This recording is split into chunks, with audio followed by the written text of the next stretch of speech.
Thank you mga kaibon, maraming salamat po. Welcome back sa YouTube channel natin. Kumusta po kayong lahat? For today's video mga kaibon, isi-share ko lang po sa inyo yung mga pang-out namin na materyales. Baka meron tayo ditong mga kaibon na naghahanap po ng materyales panggawa ng mga OPA pail.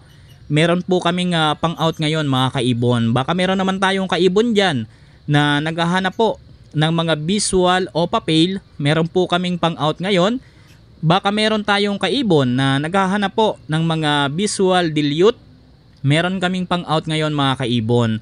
Ang kagandahan dito sa mga pang-out namin na materyales, mga matured na po yan. Ibibreed nyo na lang po para makapagparami po kayo mga kaibon ng painakay. Ang kagandahan pa rito, abot kaya lang din po yan mga kaibon. Sa mga gustong maka-avail ng mga materyales namin, i-PM nyo lang po si Mau Habla. Nandiyan po ang Facebook ni Mau Habla sa screen.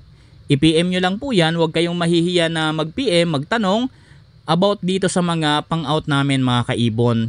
Taga Taytay Rizal po kami mga kaibon. Sa mga medyo malayo, pwede naman natin yan ipalalamob.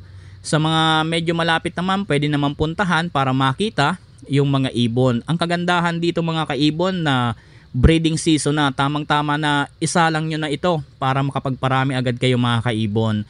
Once again, maraming salamat doon sa mga kaibon natin na makakabili ng mga materyales. Happy birthday po sa ating lahat mga kaibon. God bless po sa ating lahat. Hanggang dito muna yung video natin mga kaibon. Maraming salamat po sa inyo.